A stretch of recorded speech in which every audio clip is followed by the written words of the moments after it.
As a woman, please try as much as possible to respect your husband. Give yourself that dignity, that huge home training that your parents brought you well.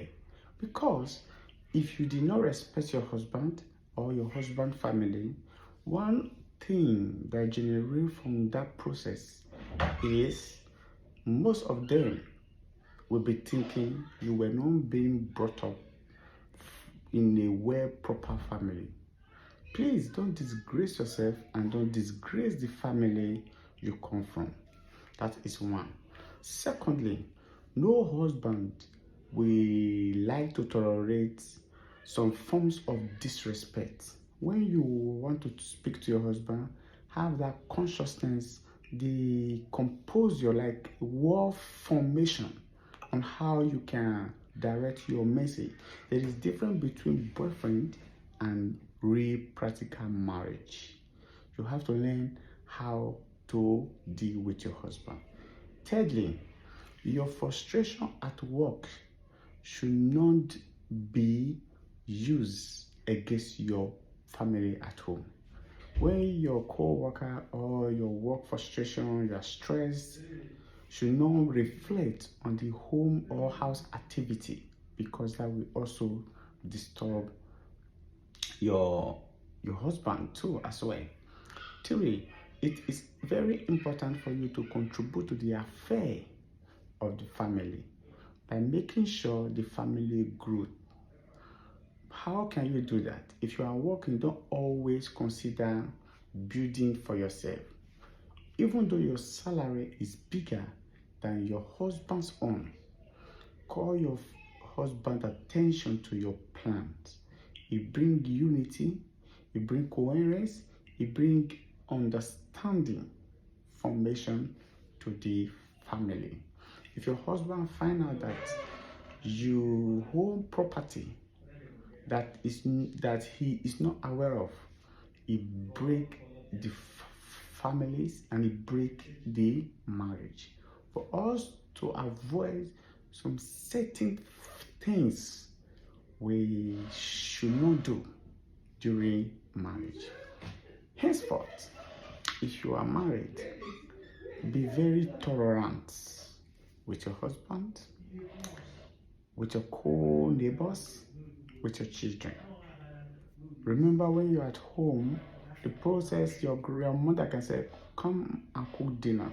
You say, oh, I'm tired. When you are married, you have kids. If your husband is not that type of individual that do cook, you should take it upon yourself as a responsibility to say, oh, well, as the name imply, I am the woman of the house.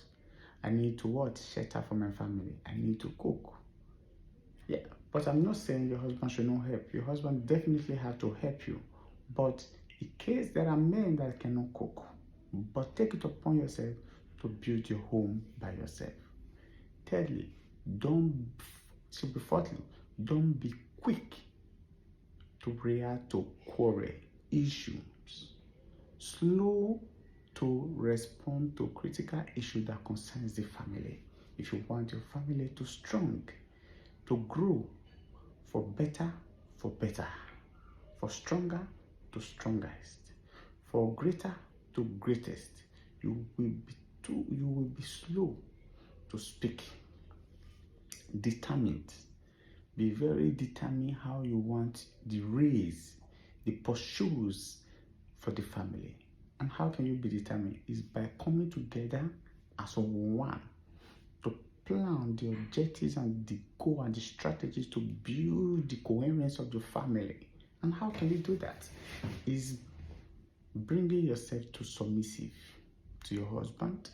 Not submissive in terms of bed, submissive in terms of IQ, brain thinking. What business can we invent ourselves in? Planning together, building the coherent, the balancing of money. Because marriage without money lay down on divorce.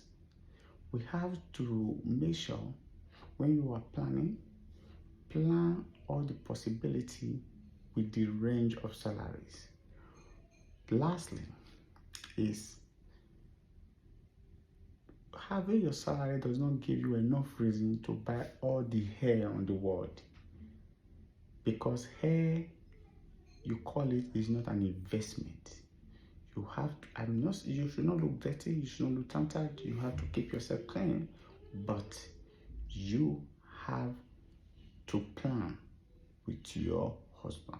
Not just plan, genuine plan that will bring more incomes to the success and the growth of the family, because the growth of the family lies in your hand. The growth of the family lies both in your hand. When your husband is addressing the children, even though the way you addressed it was not properly okay, don't correct your husband in front of the children. When he lived there, correct him. The way you approach those children was done, but do it. Why can't you do it this way? It made the family unify. Thank you.